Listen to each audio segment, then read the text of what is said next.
Lucio Anneo Séneca. Diálogos sobre la providencia. ¿Por qué suceden algunos inconvenientes a los hombres de bien, aun cuando hay una providencia? Me preguntaste, Lucilio, ¿por qué, si el mundo está dirigido por una providencia, les suceden tantas desgracias a los hombres de bien? A esto se contestaría con mayor propiedad a lo largo de un tratado, al probar que una providencia preside el universo y que un Dios se interesa por nosotros. Pero como es conveniente extraer una pequeña parte del todo y solventar una sola cuestión, en tanto que el litigio permanece intacto, haré una cosa nada complicada. Defenderé la causa de los dioses. Por el momento, es inútil exponer que una fábrica tan grande no perdura sin ningún guardián y que toda esta reunión y agitación de los astros no son propias de un ímpetu casual, que las cosas que el azar impulsa se ven a menudo alborotadas y chocan enseguida, que esta velocidad, sin trabas regulada por una ley eterna, continúa moviendo gran cantidad de cosas por tierra y mar, gran cantidad de luces brillantísimas que refulgen según lo establecido, que este orden no es propio de una materia inestable, ni lo que se ha juntado por azar se caracteriza por una capacidad bastante para hacer que la pesadísima masa de las tierras permanezca inmutable y contemple a su alrededor la huida a la carrera del cielo, para que los mares esparcidos por las cavidades ablanden las tierras y no experimenten ningún incremento por los ríos, para que de elementos minúsculos surjan seres colosales. Ni siquiera los fenómenos que parecen confusos e imprecisos, me refiero a las lluvias, nublados, caídas de destructores rayos y los fuegos arrojados por las cumbres reventadas de los montes, temblores de un suelo inestable, otros que provoca la región turbulenta del cielo alrededor de las tierras, suceden, aunque sean imprevistos, sin razón, sino que incluso ellos tienen sus causas, no menos que aquellos que observados en lugares impropios, prodigiosamente causan maravilla, como unas aguas cálidas entre las olas y unas extensiones nuevas de islas alzándose en el ancho mar. Es más, si alguien se fija en que el mar, retirándose sobre sí mismo, deja las playas al descubierto y que al poco tiempo las vuelve a tapar, creerá que las olas, a causa de una ciega agitación, tan pronto se encogen y se cogen, repliegan al interior, tan pronto irrumpen y recuperan en veloz carrera su sitio, cuando en realidad crecen poco a poco y avanzan a su día y hora, más altas o más pequeñas, según las atrae el astro lunar, a cuyo arbitrio se desborda el océano.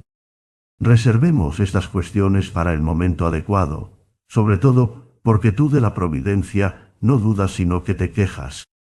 Volveré a congraciarte con los dioses, excelentes para con los excelentes, pues la naturaleza no tolera que nunca lo bueno perjudique a lo bueno.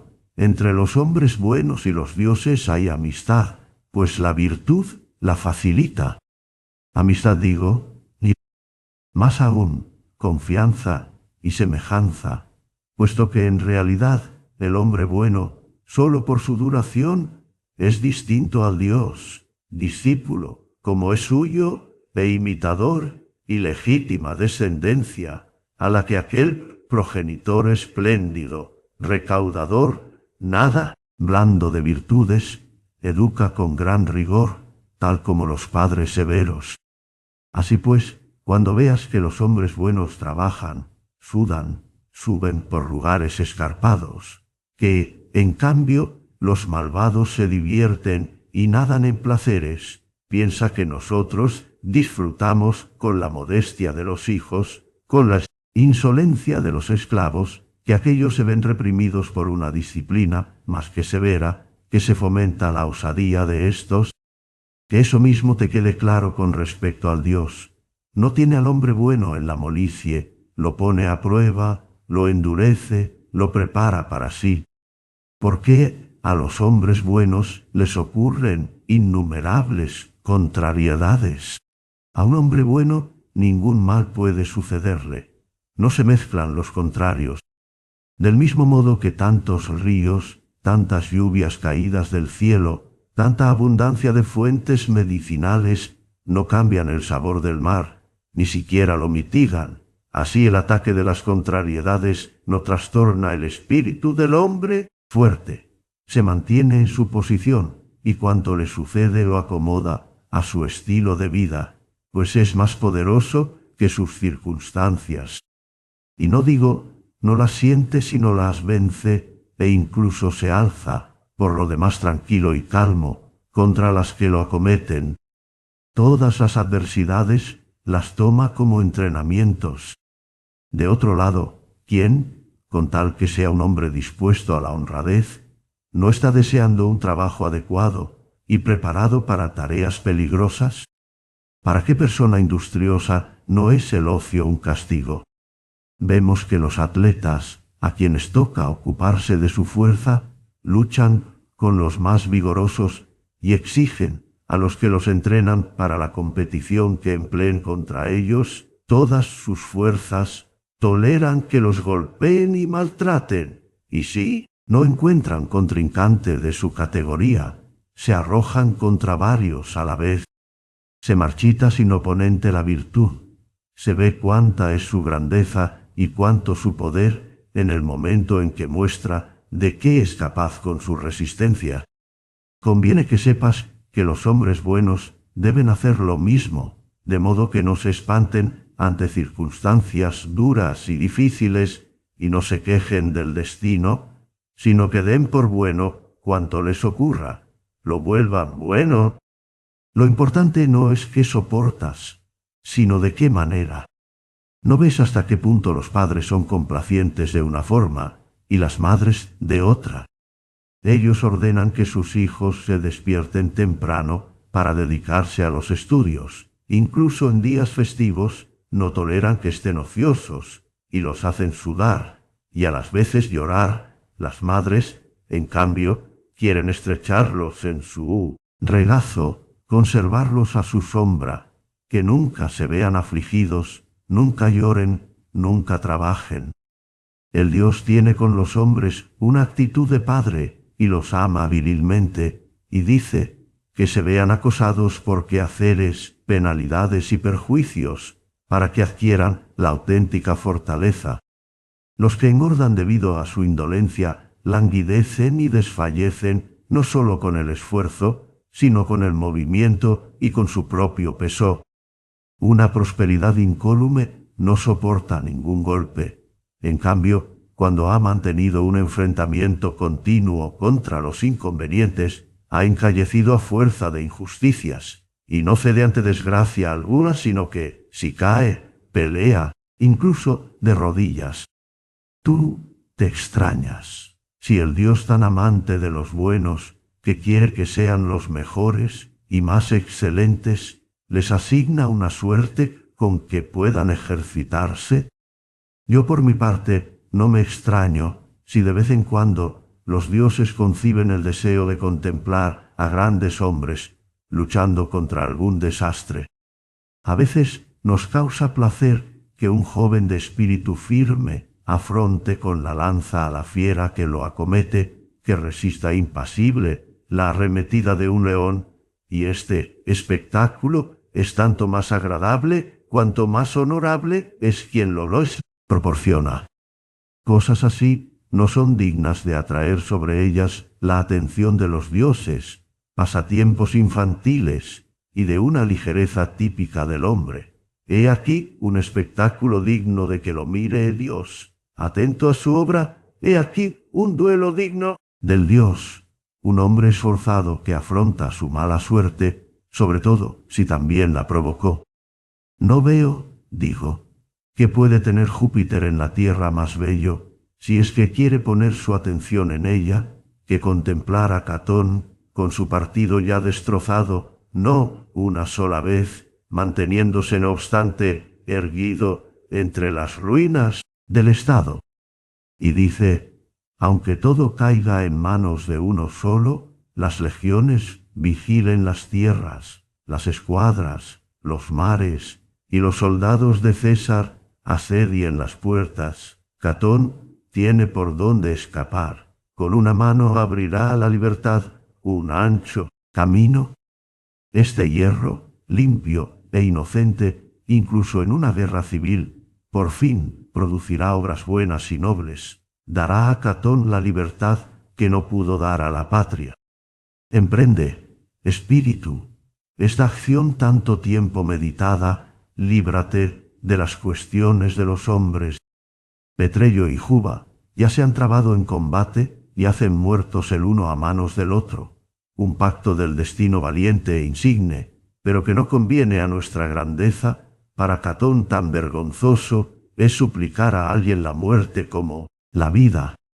Para mí está claro que los dioses miraron con gran gozo, mientras aquel hombre, encarnizado libertador de sí mismo, se preocupa de la salvación de los otros y organiza la fuga de los que se van, mientras se afana en sus estudios, incluso en su última noche, mientras hunde la espada en su pecho venerable, mientras esparce sus entrañas y aquella su alma purísima e indigna de ser contaminada con el hierro, la hace salir con su mano. Por eso, creo yo, que su golpe fue poco certero y eficaz. A los dioses inmortales no les fue suficiente contemplar a Catón una sola vez. Su valor fue retenido y reclamado para que se mostrara en un papel más difícil, pues uno no encara la muerte con ánimo tan firme como cuando la intenta de nuevo. ¿Cómo no iban a contemplar gustosamente a su discípulo evadiéndose en un final tan magnífico y memorable? La muerte consagra a aquellos cuyo final alaban incluso quienes los temían. Pero ya cuando avance mi discurso mostraré hasta qué punto no son desgracias las que lo parecen. Ahora afirmo que esas que tú llamas amargas, adversas y abominables son provechosas primero a quienes les suceden y luego a la totalidad de la que los dioses se cuidan más que de cada uno. Tras esto, que suceden a quienes las desean y serían malditos si las rechazaran. A esto añadiré que transcurren así por el destino y ocurren a los buenos por la misma regla por la que son buenos. Luego te convenceré de que nunca compadezcas a un hombre bueno, pues puede ser llamado infeliz, pero no puede serlo. La más difícil de las cuestiones que he planteado parece ser la que he dicho primero, esto es, que son provechosos a quienes les ocurren esos hechos que nos horrorizan y hacen temblar, les es provechoso. Dices, ser arrojados al ruedo, destierro, ser arrastrados a la necesidad, enterrar a los hijos, a la esposa, sufrir una deshonra, padecer una mutilación. Si te extraña que esto sea provechoso para alguien, te extrañará que algunos queden curados por el hierro y el fuego, no menos que por el hambre y la sed. Pero si piensas que a algunos, para curarlos, les raspan los huesos y se los extraen y les extirpan las venas y les amputan algunos miembros que no podían continuar unidos sin echar a perder el cuerpo entero, convendrás que también te queda probado que algunos inconvenientes son provechosos a quienes les suceden, tanto por Hércules como ciertos trances que son alabados y apetecidos resultan perjudiciales a quienes deleitaron, trances muy parecidos a las indigestiones, las borracheras y otros que matan a través del placer. Entre muchas expresiones espléndidas de nuestro Demetrio está también esta, que tengo reciente, aún suena y vibra en mis oídos. Nada, dice, me parece más desdichado que uno al que nunca le ha ocurrido ninguna contrariedad, pues no ha tenido ocasión de ponerse a prueba. Aunque todo le haya salido según sus deseos, incluso antes de sus deseos, los dioses lo han juzgado desfavorablemente, ¿Les ha parecido indigno de derrotar alguna vez a la suerte, que rehuye a los más cobardes, como diciendo, ¿qué, pues? No. Voy a tomar a ese de adversario. Depondrá enseguida las armas. Contra él no hay necesidad de todo mi poder. Una ligera amenaza lo ahuyentará. No puede sostener mi mirada. Habrá que acechar a otro con el que pueda llegar a las manos.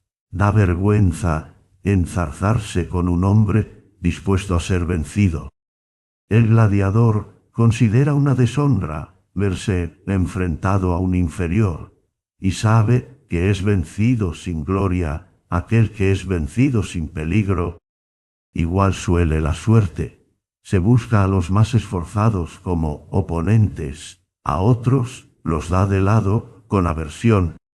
Ataca a los más tenaces e íntegros, contra los cuales puede dirigir su fuerza. Ensaya el fuego en Mucio, la pobreza en Fabricio, el destierro en Rutilio, la tortura en Régulo, el veneno en Sócrates, la muerte en Catón. Un ejemplo magnífico no lo encuentra más que la mala suerte. Es desdichado Mucio, porque pone su diestra sobre el fuego de los enemigos, y él mismo se exige el castigo de su error, porque con la mano abrasada hace huir al rey, al que no pudo con ella armada. ¿Qué, pues? ¿Sería más dichoso si calentara su mano en el seno de su amiga? Es desdichado Fabricio, porque cavó su campo en cuanto se libró de la política, porque emprendió una guerra tanto contra Pirro como contra la riqueza, porque junto al fuego cena las mismas raíces que desbrozando su campo arrancó ese anciano honrado con un triunfo. ¿Qué, pues? Sería más feliz si acumulara en su vientre pescados de lejanos litorales y extraños volátiles, si estimulara la desgana de su estómago hastiado con marisco del mar superior e inferior, si con un enorme montón de fruta guarneciera una salvajina de primera calidad, capturada con gran mortandad de los cazadores. Es desdichado Rutilio, porque quienes lo condenaron han de defender su causa generación tras generación, porque toleró ser arrebatado a su patria con mayor serenidad que quedarse privado del destierro, porque fue el único que no cedió en algo ante el dictador Sila, invitado a regresar, simplemente no se echó para atrás y huyó más lejos. Ya verán, dijo, esos a quienes tu buena fortuna sorprende en Roma, que vean sangre abundante en el foro y en la superficie del lago Servilio, pues es el expoliario de la proscripción de Sila, las cabezas de los senadores y en todas partes manadas de sicarios vagando por la ciudad y muchos miles de ciudadanos romanos pasados a cuchillo en un solo lugar, tras promesa de inmunidad. Es más, a causa de la promesa misma, que vean esas cosas los que no pueden desterrarse, que, pues, es dichoso Lucio Sila, porque cuando baja al foro le abren paso con la espada, porque tolera que le muestren cabezas de varones consulares y fija el precio de la muerte a través del cuestor y de los registros públicos. Y todo esto lo hace él, que promulgó la ley Cornelia. Pasemos a Régulo. ¿En qué lo perjudicó la suerte al hacerlo modelo de lealtad, modelo de resistencia? Los clavos penetran su piel, y dondequiera que reclina su cuerpo exhausto, se recuesta sobre una herida. Sus ojos están sometidos a una perpetua vigilia. Cuanto más tormentos, más gloria alcanzará. ¿Quiere saber hasta qué punto no se arrepiente de haber fijado este precio a la virtud? Reanímalo y mándalo al Senado.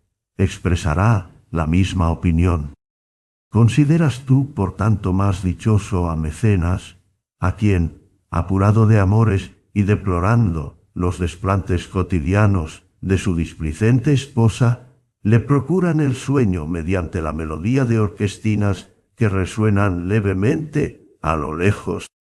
Por más que se amodorre con el vino, y se distraiga con el fragor del agua, y engañe con 1000 placeres su mente apurada, tan insomne estará en su lecho de plumas como aquel en su cruz, pero para aquel es un consuelo padecer crueldades por un punto de honor, y del sufrimiento pasa a considerar su causa, a éste, ajado por los placeres y penando por una dicha exagerada, más que lo que sufre, lo atormenta la causa de sufrir. No han alcanzado los vicios un dominio tal del género humano que sea dudoso si, en caso de darse la posibilidad de elegir el destino, más querrían nacer régulos que mecenas. O, si hay alguien que se atreva a decir que hubiera preferido nacer mecenas a régulo, ese mismo, por más que se lo calle, ha preferido nacer Terencia. ¿Juzgas que Sócrates fue maltratado porque engulló aquel bebedizo mixturado por el pueblo, no de otra forma que si fuera el medicamento de la inmortalidad, y debatió sobre la muerte hasta su propia muerte? Se portaron mal con él porque se heló su sangre, y poco a poco, según se iba extendiendo el frío, se detuvo el vigor de sus venas. ¿Cuánto más hay que envidiar a éste que a aquellos a quienes les sirven en una gema, a quienes un invertido enseñado a pasar por todo, de virilidad cercenada o dudosa, les licua en el oro nieve filtrada? Estos devolverán en un vómito cuanto bebieron, tristes y con el regusto de su bilis. Aquel, por el contrario, apurará el veneno con gusto y ganas. En lo que a Catón toca, se ha dicho suficiente, y el acuerdo común de los hombres reconocerá que le correspondió la dicha mayor a él, a quien la naturaleza escogió para con él andar a golpes contra trances terribles. Las enemigas de los poderosos son penosas, que se enfrente a la vez con Pompeyo, con César, con Craso. Es penoso ser superado por las peores personas en los cargos públicos, que se vea pospuesto a vatinio. Es penoso implicarse en guerras civiles, que sea soldado por el orbe entero en pro de una buena causa, con tanta desventura como tesón. Es penoso atentar contra uno mismo, que lo haga. ¿Qué conseguiré con esto? Que todos sepan que no son desgracias estas de las cuales consideré yo digno a Catón. La felicidad va a parar a la plebe y a los de natural despreciable. Por el contrario, subyugar desastres y terrores humanos es propio del grande hombre. Ser siempre dichoso y pasar la vida sin dentelladas en el espíritu, es cierto, desconocer el otro lado de la naturaleza. Eres un gran hombre, pero ¿cómo lo sé, si la suerte no te da ocasión de demostrar tu valor? Has bajado a los Juegos Olímpicos, pero nadie más que tú. Tienes una corona, no tienes una victoria. No te felicito como hombre esforzado, sino como uno que ha alcanzado el consulado o la pretura. Has salido ganando en honra. Lo mismo puedo decir también a un hombre bueno. Si ninguna circunstancia comprometida le ha dado oportunidad en que mostrar la fuerza de su ánimo, te tengo por un infeliz, porque nunca has sido infeliz. Has pasado la vida sin un adversario. Nadie sabrá de qué has sido capaz, ni tú mismo siquiera. Pues para el conocimiento de uno mismo es preciso pasar alguna prueba. Nadie ha advertido de que era capaz, si no es intentándolo. Así pues, algunos se han ofrecido espontáneamente a las desgracias que ya tardaban y han buscado para su valor, que iba a caer en el olvido, una oportunidad para brillar. Disfrutan, digo, a veces los grandes hombres con la adversidad, no de otra forma que los soldados esforzados con la guerra. Al Mirmilón triunfo yo. Durante el reinado de Tiberio César, lo oí quejándose de la escasez de combates. ¡Qué bonita época!, decía, desaparece. El valor está ansioso de peligros y piensa a dónde dirigirse, no que va a sufrir, puesto que incluso lo que va a sufrir forma parte de su gloria. Los hombres aguerridos se vanaglorian de sus heridas, alardean contentos de su sangre que mana por una causa honorable, por más que los que regresan ilesos del combate hayan realizado las mismas hazañas, se mira más al que vuelve herido. El Dios, digo, mira por quienes desea que sean honrados lo más posible cada vez que les procura ocasión de hacer algo animosa y esforzadamente, para lo cual es preciso cierta complicación. Apreciarás al piloto en la tempestad, en el o en el nociarás al piloto en el combate al soldado. ¿Cómo puedo saber qué grande es tu ánimo frente a la pobreza, si rebosas de riquezas? ¿Cómo puedo saber cuánta firmeza muestras frente a la deshonra y el descrédito y la inquina de la gente, si envejeces entre aplausos, si te persigue su favor insobornable, propicio por alguna propensión de sus mentes? ¿Cómo sé con cuánta ecuanimidad vas a soportar la pérdida de tus hijos, si tienes ante tus ojos a cuantos has criado? Te he oído cuando consolabas a otros. Me habría hecho idea de ti si te hubieras consolado a ti mismo, si a ti mismo te hubieras prohibido afligirte. Os lo ruego, no os espantéis de esas circunstancias que los dioses inmortales aplican a los ánimos como aguijones. Un desastre es una oportunidad para el valor. Con razón, uno llamaría infelices a los que se embotan en una prosperidad exagerada, a los que una calma chicha detiene como en un mar apacible. Cuanto les sobrevenga les vendrá de nuevas. Las situaciones violentas abruman más a los inexpertos. Pesado es el yugo para una cerviz joven. El novato palidece ante la suposición de una herida, contempla con audacia su propia sangre. El veterano, que sabe que a menudo ha resultado vencedor después de derramarla. Así pues, el Dios endurece, ejercita a los que pone a prueba, a los que ama. En cambio, a los que parece mirar con indulgencia, a los que parece perdonar, los conserva flojos para las desgracias venideras. Pues os equivocáis si creéis que alguno está exento. También a largo tiempo dichoso le llegará su parte. Quien quiera que parece haber sido emancipado, ha sido emplazado. ¿Por qué el Dios molesta a los mejores con una mala salud, o con un luto, o con otros inconvenientes? Porque en el campamento también las misiones peligrosas encargan a los más esforzados. El comandante envía a los más selectos a que acometan al enemigo en una emboscada nocturna, o exploren el camino, o desalojen de su posición a una guarnición. Ninguno de los que salen dice: mal me ha considerado el general, sino bien me ha juzgado. Que digan lo mismo cuantos reciben la orden de sufrir casos que hacen llorar a los miedosos y cobardes. Hemos parecido al Dios dignos de ser en quienes se experimentara cuánto sabía sufrir la naturaleza humana. Rehuidos deleites, rehuid la enervante prosperidad, de la que se empapan los espíritus, y, si no interviene algo que les recuerde su condición humana, se embotan como amodorrados en una borrachera sin final.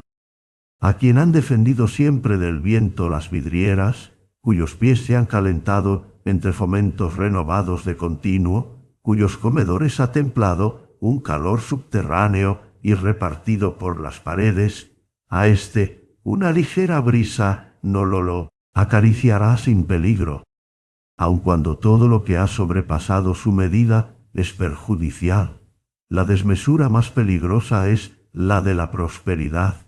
Perturba el cerebro, incita a la mente a ensueños vanos, esparce gran cantidad de niebla ambigua entre lo falso y lo verdadero. ¿Cómo no va a ser mejor sobrellevar una desdicha sin fin con ayuda del valor que reventar de bienes infinitos e inmoderados? La muerte por inanición es más llevadera, por una indigestión explotan. Así pues, los dioses siguen con los hombres buenos el mismo sistema que con sus alumnos los maestros, que exigen más trabajo a aquellos en quienes tienen puestas mayores esperanzas. ¿Acaso crees tú que a los espartanos les son odiosos sus hijos, cuyo temple prueban con azotes administrados en público? Sus mismos padres los animan a que aguanten valientemente los golpes de los látigos y les ruegan, ya desgarrados y exánimes, que perseveren en ofrecer las heridas a otras heridas. ¿Qué tiene de sorprendente que el Dios tantee los ánimos generosos con dureza? Un modelo de valor nunca es blando. Nos azota y desgarra la suerte. Sufrámoslo. No es saña, es una competición. Cuanto más a menudo la entablemos, más esforzados seremos. La parte más firme del cuerpo es aquella que ha hecho mover un uso reiterado. Debemos ofrecernos a la suerte para que ella nos endurezca contra ella misma. Poco a poco nos hará iguales a ella, la frecuencia de los riesgos nos dará el desprecio de los peligros. Así tienen los marineros los cuerpos duros para soportar la mar, los campesinos las manos callosas, los músculos de los soldados son vigorosos para arrojar venablos, tienen miembros ágiles los corredores, en cada uno lo más firme es lo que ha ejercitado. El espíritu llega a despreciar el sufrimiento de las desgracias gracias al sufrimiento, que sabrás que puede lograr en nosotros si miras cuánto le consigue el trabajo a los pueblos pobres y por esa indigencia más esforzado. Considera todas las naciones en las que tiene su término la paz romana, los germanos digo, y cuántas naciones nómadas se hallan cerca del istro, un invierno sin fin, un cielo sombrío los sin fin, un cielo sombrío los oprime, mal los sustenta un suelo sin frutos, rechazan la lluvia con techumbres de paja y hojarasca, saltan sobre lagos solidificados por el hielo, cazan alimañas para su alimento. ¿Te parecen infelices? No es infeliz nada que la costumbre ha introducido en el orden natural, pues poco a poco acaba causando placer lo que empezó por necesidad. Para ellos no hay domicilio alguno ni morada alguna más que los que la fatiga dispone para cada día. Su comida es vulgar y aún deben procurársela con sus propias manos. La inclemencia del cielo horrorosa, sus cuerpos desprotegidos. Esto que te parece un desastre es la vida de tanta cantidad de gentes. ¿Por qué te extraña que los hombres buenos, para que se fortalezcan, se vean zarandeados? No hay árbol firme ni fuerte, sino aquel sobre el que se abate un viento constante, pues por el maltrato mismo se ve obligado a sujetarse y hunde sus raíces con más resolución. Son quebradizos los que han crecido en un soleado valle. Luego también es provechoso a los hombres buenos, para que puedan mantenerse impasibles, meterse mucho en situaciones pavorosas y soportar con ecuanimidad lo que no son males, sino para quien mal los sobrelleva. Añade ahora el hecho de que es provechoso para todos que los mejores, por así decir, estén de servicio y lleven acciones a cabo. Tiene el Dios la misma intención que el sabio, mostrar que lo que el vulgo apetece, lo que lo aterra, no es ni bueno ni malo. Será, en cambio, evidente que es bueno si no lo aplica más que a los buenos, y que es malo si tan solo lo destina a los malos.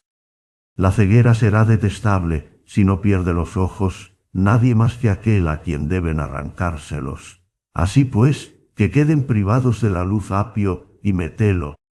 Las riquezas no son un bien, así pues, que las posea también el alcahuete Helio, para que los hombres vean el dinero, aun cuando lo consagran en los templos, también en un burdel. De ningún modo puede el Dios alejar lo deseado mejor que si lo desvía hacia los más ruines, y se lo hurta a los mejores, pero es injusto que un hombre bueno se vea mutilado, o crucificado, o encadenado, que los malvados se pavoneen, con sus cuerpos intactos, despreocupados y consentidos. Entonces, ¿qué? ¿No es injusto que los hombres esforzados tomen las armas y pernocten en el campamento y estén de pie ante la empalizada, tras vendarse las heridas, y que, entre tanto, estén a salvo en la ciudad los afeminados y los que presumen de su indecencia? Entonces, ¿qué? ¿No es injusto que doncellas de noble linaje se despierten por las noches para realizar sus tareas sagradas, que las disolutas disfruten del sueño más profundo? El trabajo incita a los mejores. El Senado a menudo delibera el día entero, mientras durante ese tiempo los más despreciables o distraen su ocio en el campo, o se esconden en la taberna, o malgastan su tiempo en alguna tertulia. Lo mismo pasa en esta gran república.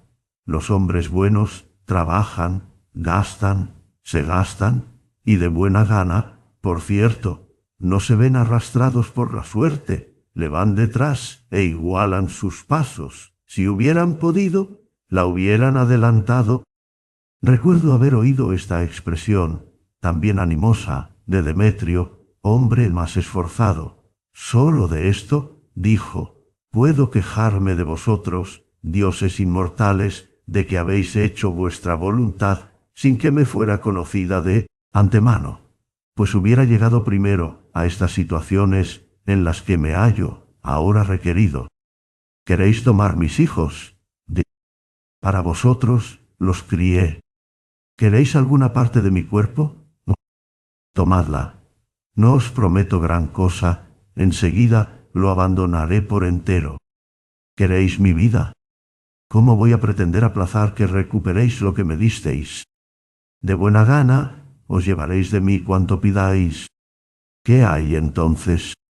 Habría preferido ofrecer a entregar. ¿Por qué era preciso arrebatármelo? Pudisteis recibirlo, pero ni siquiera ahora me lo arrebataréis, porque no se quita nada, sino al que pretende conservarlo. Nada se me impone, nada sufro mal de mi grado, ni soy esclavo del Dios, sino que me pongo de acuerdo con él, tanto más, por cierto, cuanto que sé que todo transcurre según una ley precisa y dictada para la eternidad. El destino nos guía, y la primera hora de los nacidos ha determinado cuánto tiempo le queda a cada cual. Una causa depende de otra causa. El interminable encadenamiento de los hechos arrastra consigo asuntos privados y públicos. Por lo tanto, hay que sufrir cualquier cosa esforzadamente, porque todas ellas no se precipitan, como pensamos, sino que van llegando.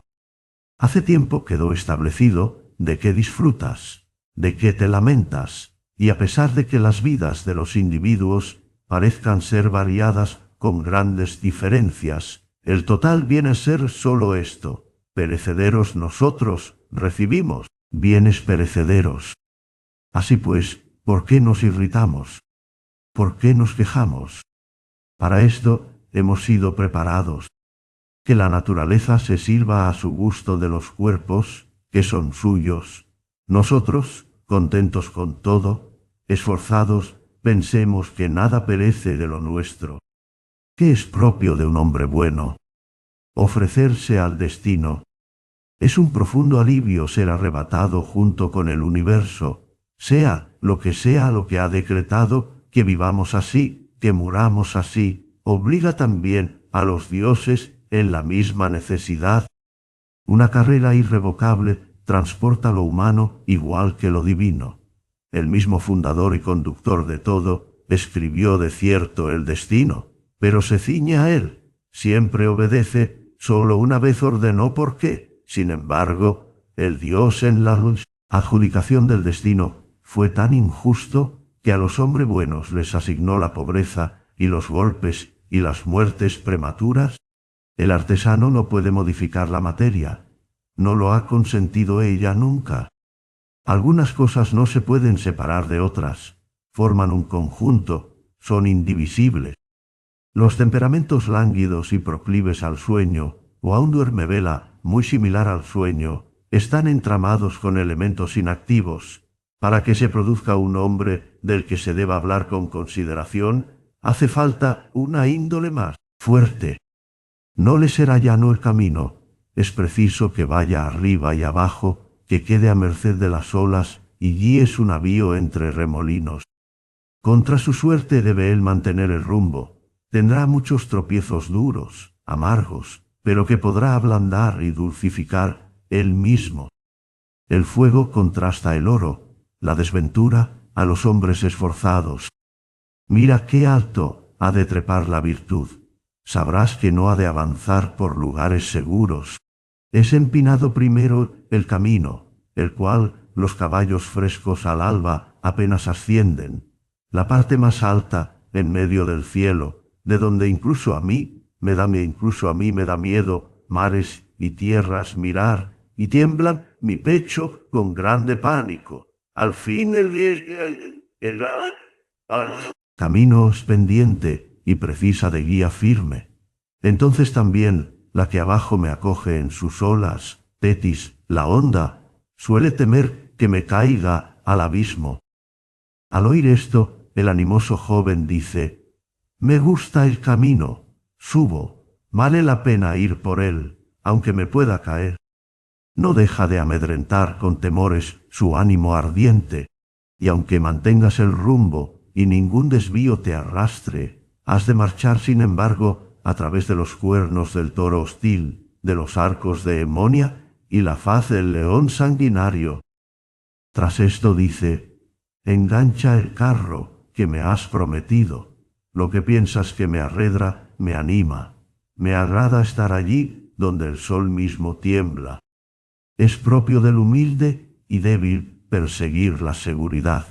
El valor marcha por las alturas. ¿Por qué, sin embargo, consiente el Dios que pase a los hombres buenos alguna desgracia? Él, de cierto, no lo consiente. Aleja de ellos todas las desgracias, crímenes y escándalos, y pensamientos deshonestos y ambiciosos, proyectos y pasión ciega y avidez. Espía de lo ajeno, los cuida y defiende. ¿Acaso alguien exige al Dios que también vigile el Dios que también bagaje de los hombres buenos? Ellos mismos alejan del Dios esta preocupación, menosprecian las apariencias. Demócrito rechazó las riquezas, pues las consideraba un lastre para una mente pura. ¿Por qué te extrañas entonces si el Dios consiente que al hombre bueno le suceda lo que el hombre bueno a las veces quiere que le suceda? Los hombres buenos pierden hijos, ¿cómo no?, cuando a las veces también los matan. Son enviados al destierro, ¿cómo no?, si a veces ellos mismos dejan la patria dispuestos a no regresar. Son asesinados, ¿cómo no?, cuando a veces atentan contra sí mismos. ¿Por qué razón sufren duros tropiezos? Para que enseñen a otros a sufrir. Han nacido para ser ejemplo. Así pues, imagina que el Dios dice: ¿qué tenéis que podáis reprocharme vosotros, que os complacéis en la rectitud?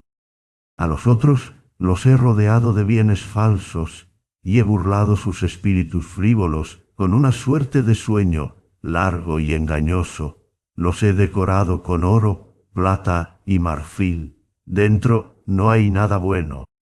Esos que consideras dichosos, si los miras no por donde se ofrecen a la vista, sino por donde se ocultan, son infelices, sucios, repugnantes, enlucidos, por fuera semejanza de sus paredes. Esa no es una dicha sólida y simple, es un revestimiento, y fino por demás. Así pues, mientras les es posible estar de pie y mostrarse a su capricho, deslumbran y engañan. Cuando les cae encima algo que los descompone y destapa, se hace entonces evidente cuánta profunda y verdadera fealdad ocultaba ese esplendor prestado. A vosotros os he dado bienes seguros, perdurables, mejores y mayores, cuanto más les dé uno vueltas y los examine por todos lados. Os he concedido menospreciar lo temible, sentir aversión por las pasiones. No brilláis por fuera, vuestros bienes aparecen por dentro. Así el mundo ha menospreciado las apariencias, contento con su propia contemplación. Dentro he puesto todos los bienes. No necesitar la dicha es vuestra dicha.